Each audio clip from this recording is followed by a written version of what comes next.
Hello दोस्तों, स्वागत है आज की मेरे इस वीडियो में। आज मैं फिर से लेकर आ गया हूं आपके लिए अर्धवार्षिक परीक्षा 2023-24 का कक्षा 11 सामान्य हिंदी का पेपर। आप लोगों ने बहुत ज़्यादा कमेंट कर रखा है कि कक्षा 11 का सामान्य हिंदी का पेपर आपको अपलोड कर दिया जाए, तो इसलिए मैं फिर से आपके लिए लेकर आ गया हूँ सामान्य हिंदी का 2023-24 का पेपर। ये अर्धवार्षिक का पेपर इस बार इस तरीके के क्वेश्चन पूछे गए हैं, तो आप ये पेपर देख के अंदाज़ा लगा सकते हैं और अपना तैयारी और अच्छे से कर सकते हैं। तो यहाँ पर सबसे पहला प्रश्न पूछा गया है, भारतीय युग से पूर्व के लेखक हैं। तो भारतीय युग से पूर्व के लेखक ये मुंशी सदासुखलाल जी हैं। तो यहाँ पर इस तरीके से इनका पहला विकल्प सही हो जाता है। फिर अगला क्वेश्चन यहाँ पर पूछा गया खा नंबर, हिंदी की प्रथम कहानी किसे माना जाता है। तो हिंदी की प्रथम कहानी इंदुमती को माना जाता है। तो इस तरीके से इसका राइट विकल्प हो जाता है। फिर गा नंबर, सरस्वती पत्रिका के संपादक हैं। तो सरस्वती पत्रिका के संपादक कौन हैं ये आपको यहाँ पर बताना है। तो सरस्वती पत्रिका के संपादक आचार्य महावीर प्रसाद द्विवेदी जी हैं। फिर आपका अगला क्वेश्चन यहाँ पर पूछा गया है घा नंबर, भारतवर्षोन्नति कैसे हो सकती है। हिंदी गद्य की विधा इसकी विधा पूछी गई है, ये किस विधा की रचना है। तो निबंध विधा की रचना है। फिर आपका अगला क्वेश्चन यहाँ पर तार सप्तक के संपादक हैं। तो तार सप्तक के संपादक गे जी हैं। फिर आपका अगला क्वेश्चन यहाँ पर दिया गया है, अब काव्य खंड से क्वेश्चन है, ये पूरे गद्य खंड से क्वेश्चन थे 5 क्वेश्चन। और यहाँ पर अब आपके हिंदी काव्य साहित्य के आधार पर आपके जो इतिहास पर उसके होते हैं प्रश्न 5 वाले यहाँ पर पूछे गए हैं। पृथ्वीराज रासो महाकाव्य किसने लिखा है। तो पृथ्वीराज रासो चंद्र बरदाई ने लिखा है। फिर यहाँ पर आपका कौन कृष्ण भक्ति शाखा का कवि है। तो यहाँ पर आपको बता देना है कौन कृष्ण भक्ति शाखा का कवि है। तो सूरदास जी जो हैं वो हैं श्री कृष्ण भक्ति शाखा के कवि हैं। फिर आपका गा नंबर क्वेश्चन है, हिंदी का प्रथम महाकाव्य कौन सा है। तो हिंदी का प्रथम महाकाव्य जो है पृथ्वीराज रासो है, और ये आपका हिंदी की खड़ी बोली का प्रथम महाकाव्य है। इसका राइट विकल्प यहाँ पर आपका पृथ्वीराज रासो सही है। फिर आपका यहाँ पर अगला क्वेश्चन दिया गया है घा नंबर, कामायनी महाकाव्य के रचनाकार हैं। तो कामायनी महाकाव्य के रचनाकार जयशंकर प्रसाद जी हैं, जयशंकर प्रसाद जी हैं। फिर रीतिकाल के किस कवि ने वीर रस में की रचना लिखी है। तो वीर रस में किसने रचना लिखी है यहाँ पर आपको बताना है। तो भूषण जो हैं वो वीर रस में रचनाएँ लिखी हैं, जैसे छत्रसाल, और इसी तरीके से कई सारी इनकी रचनाएं हैं जो इसी तरीके से वीर रस पर लिखी गई हैं। फिर आपका यहाँ पर अगला क्वेश्चन तीसरा नंबर दिया गया है, निम्नलिखित अवतरणों को पढ़कर उन पर आधारित प्रश्नों के उत्तर दीजिए। तो यहाँ पर 5 प्रश्न दिए रहेंगे और प्रत्येक प्रश्न 2-2 नंबर का होगा। यहाँ पर इस तरीके से 10 नंबर का ये आपका गद्य अवतरण होता है। तो इसका आपको करना बहुत ही इंपॉर्टेंट होता है। तो ये आप अच्छे से पढ़े रहेंगे चैप्टर को तो उस तरीके से कर सकते हैं, नहीं तो ये पूरा खुद ही दिया रहता है। ये जो पैसेज दिया है, गद्य अवतरण दिया है, इसी को आप पढ़ करके इसका पूरा आंसर दे सकते हैं। और आपको संदर्भ लिखना आना चाहिए, और इसका जो लेखक का नाम है और पाठ का नाम है वो लिखना आना चाहिए। तो इसके पाठ का नाम भारतवर्षोन्नति कैसे हो सकती है, तो इस तरीके से आप लिख देंगे। पूरा संदर्भ आपको लिख देना है। फिर रेखांकित अंश की व्याख्या करना है। इस क्वेश्चन पेपर में मैं रेखांकित अंश की व्याख्या नहीं करवा रहा हूँ, और यहाँ पर ये आपको जो पैसेज है इसको सॉल्व कर लेना है खुद से। तो अंग्रेज़ों की उन्नति और भारतीयों की अवनति का क्या कारण है, इस तरीके से आपको यहाँ क्वेश्चन पूछा गया है। फिर देश उन्नति के शिखर पर किस प्रकार पहुँचेगा, यहाँ पर ये पूछा गया है। वहाँ 5 प्रश्न आपको 2-2 नंबर के 5 प्रश्न पूछे गए थे, लेकिन यहाँ पर सिर्फ 4 ही प्रश्न लिखे हुए हैं, यानी इसी में आपको किसी में बढ़ा के नंबर दिया जाएगा, किसी में कम करके दिया जाएगा। इस तरीके से आपको इसमें नंबर मैनेज किया जाएगा। फिर यहाँ पर इसी तरीके से अगर आपको वो वाला पैसेज नहीं आ रहा है तो ये वाला आप कर सकते हैं गद्य अवतरण, तो इसको आप हल कर सकते हैं। फिर आपका अगला यहाँ पर क्वेश्चन दिया गया है जो पद्य खंड यानी काव्य से लिया जाता है, ये भी आपका 10 नंबर का होता है। तो इसमें से अभी आपको ये क्वेश्चन पूछा गया है, जब मैं था तब हरि नाही, जब हरि है मैं नाही, सब अंधियारा मिट गया, जब दीपक देखा माई।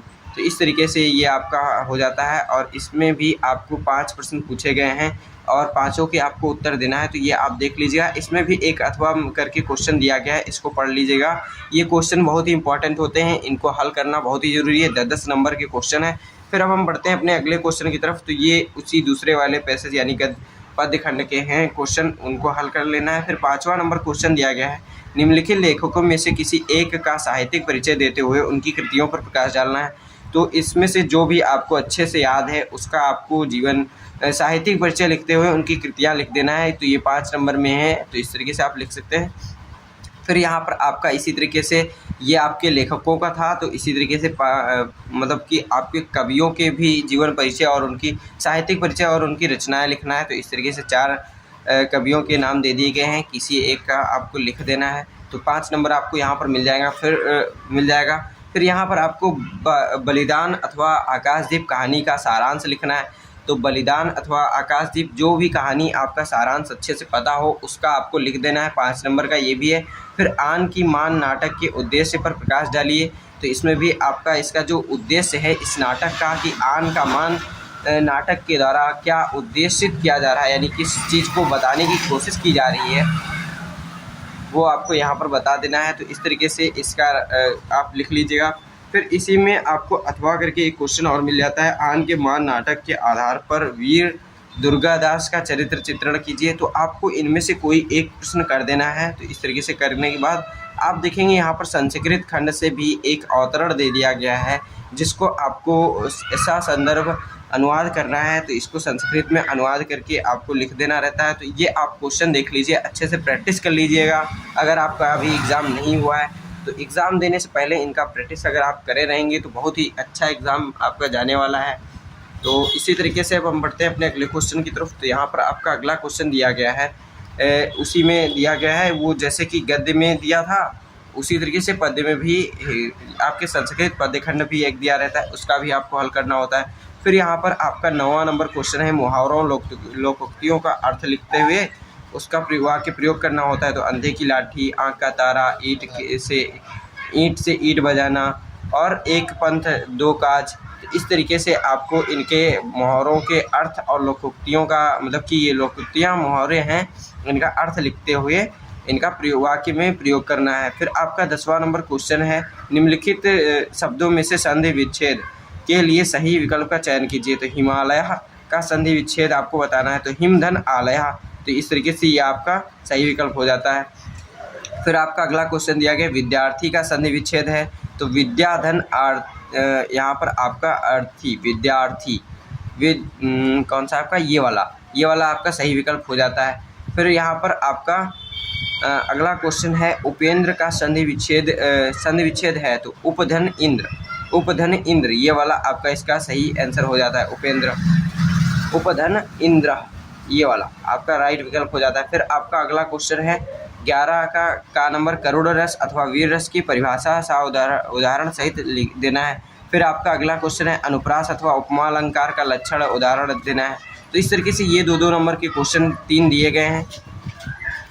तो फिर यहाँ पर आपको दोहा अथवा चौपाई छंद का लक्षण और उदाहरण लिखना है। तो ये भी 2 नंबर का। इस तरीके से यहाँ पर आप कर लेते हैं। फिर इंटरमीडिएट कॉलेज के प्रबंधक को लिपिक के रिक्त पद हेतु नियुक्ति के लिए आवेदन पत्र लिखना है। तो इस तरीके से आपको एक आवेदन पत्र लिख देना होता है, किसके लिए, लिपिक पद के लिए आपको लिखना है। तो ये बहुत ही रिपीटेड क्वेश्चन है, पिछले साल जब मैंने भी दिया था एग्ज़ाम तो ऐसे ही कुछ क्वेश्चन पूछे गए थे, बहुत ही इंपॉर्टेंट क्वेश्चन है। तो इनका प्रैक्टिस आप ज़रूर करिए रहेगा।